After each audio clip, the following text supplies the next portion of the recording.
Okay, so we're at 52 minutes and I'm gonna check the bread, and bear with me because I'm holding the camera at this point so we can jostle it around and see what's going on. Oh, look at that. See the color on that? That looks pretty good. The other way to tell is kind of tap it and see if it sounds hollow. I'm comfortable with the way this bread is, so I'm gonna take it out. So bear with me a second here while I put you in the stand and aim you back at the counter, because there's a couple of steps that I'd like to show you after I take it out. So here we go. I know you can't see me. I'm getting my glove warmers on.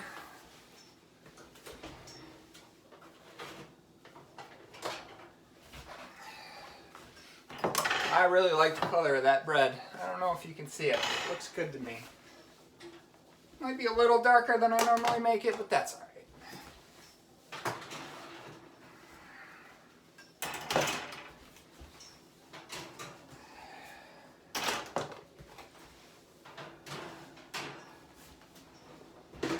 Alright, so now that we have the loaves out, we want to take them out of the pans. And with the Crisco, it should be easy. Just, you know, turn it over and pop the loaf out.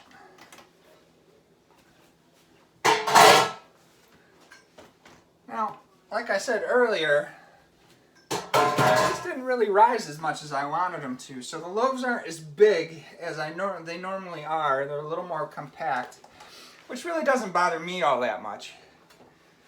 Because, well, it's homemade bread. I'm not too worried about it. It's probably just going to be a little more dense than my normal bread, but it should still be fine.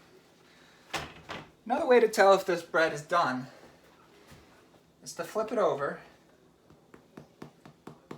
and tap. If it sounds hollow, it's pretty done. So the next step here is actually, you know how they said to put egg wash on it before you bake it? Well, I don't do that. What I do after it's done baking, I take Crisco and just rub it on the top. This allows a nice soft crust on the top once it's all cooled. And it makes it look absolutely delicious. Be careful because your bread is still hot when you're doing this, so your hands burn a little bit.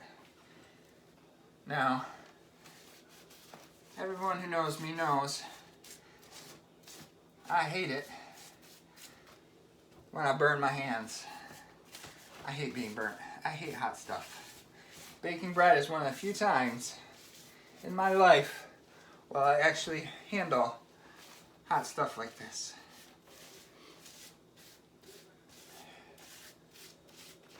Ooh, doesn't that look good?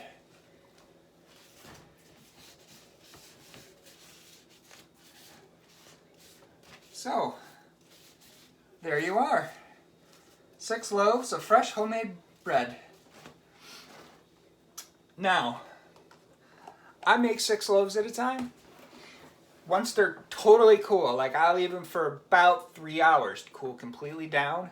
I'll put them in bread bags, either ones I've saved from commercial bread, or I'll order heavy-duty bread bags online, and I'll actually freeze these loaves in my chest freezer and bring them out. And let me tell you, they thaw out almost as good as the day they came out of the oven. I mean, obviously they're not as good because they've been frozen, but still pretty good. And they keep for a pretty good time. Like, this will last me a month and a half worth of bread right here. That's pretty good for homemade bread. Now, you know, the cost of the ingredients and the time compared to store-bought bread, I'll take this stuff any day of the week. Thanks, guys. Bye.